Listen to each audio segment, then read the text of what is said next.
tell me, your particular kind of music is neither typically Indian nor typically Western. So is the general opinion. What do you have to say to that?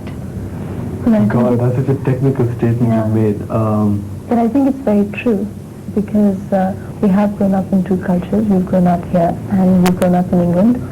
And so I think our music is a general reflection of that. And obviously that's what comes to us most naturally. And it would be right to say that our music is a fusion of East and West, because I think that's what exactly the way to describe actually, it. we don't really think about, the fusion consciously. I guess it just happens. We just make music and people comment later on and they say, it's a fusion of East and West and the patterns, the drum rhythms are so and this and that, and we don't go into that. We just make the music. But I think also, we enjoy experimenting because, for instance, on this album we've had, in one particular song we've used a santoor and synthesizers. And it's just really exciting to have different types of instruments and see what comes, what sort of things we produce. So we tend to do a lot of that.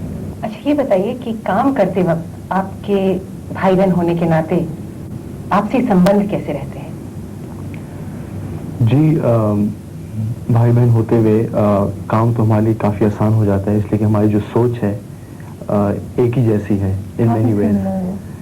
और काम करते वक्त basically I think being brother and sister, just the fact that we have the same musical interests and the same background.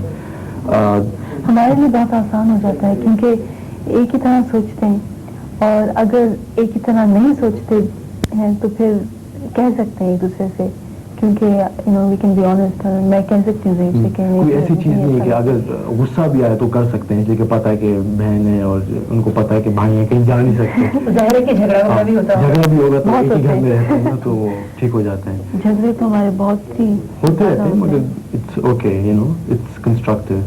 क्योंकि हम music के ऊपर ही नहीं fight करते, और भी सब चीज़ों के ऊपर फाइट करते हैं. नहीं, म्यूजिक की खास करके बात करते हैं. म्यूजिक पे होते हैं, लेकिन आई थिंक कंस्ट्रक्टिव ही होते हैं, क्योंकि ये होता है कि अगर मैं ज़ोहेब को कहूँ कि ज़ोहेब मुझे ये चीज़ अच्छी नहीं लगती, तो उसको पता है कि मैं इसलिए कह रही हूँ कि मुझे सच्ची में चीज़ अच्छी नहीं लगती, not because I am trying to put him down, and then he listen to it. और ऐसी कोई प्राइड का भी सिलसिला कभी नहीं होता, क्योंकि इसलिए कि जब प्रोफेशनली लोग काम करते हैं दूसरे के साथ, तो लोगों के ईगोज होते हैं और प्राइड होता है और भी डिफरेंट फैक्टर्स होते हैं. हमारे साथ शुक्र है कि ऐसी चीज़ें नहीं हैं, and we can communicate with each other much better that way. Who is the last word जिसे कहना चाहिए कि अगर उन्होंने कुछ कहा और आपने माना, और आपने कुछ कहा उन्होंने माना, तो ये मानने मनवाने का सिलसिला जारी ही रहता है, या आप कहीं पर ये खत्म होता है और कहाँ खत्म होता है? ज़ोहेब पर. No, that's not true. I mean, I think it depends on the situation also. कभी-कभी मैं सुनता हूँ कि जब when we're, for example, designing the costumes for our video, I don't know anything about costumes, so I don't know where to start. तो फिर मैं पूछता हूँ ना, जैसे कि इस शॉट के लिए कैसे कपड़े होने चाहिए, इनको पता है, being a girl, she knows these things better, and she says, Zoheb आपको यहाँ काला पहनना चाहिए with gold, ये वो. तो I leave that to her, but some departments I take over, जैसे कि मौसीकी के ऊपर होता है.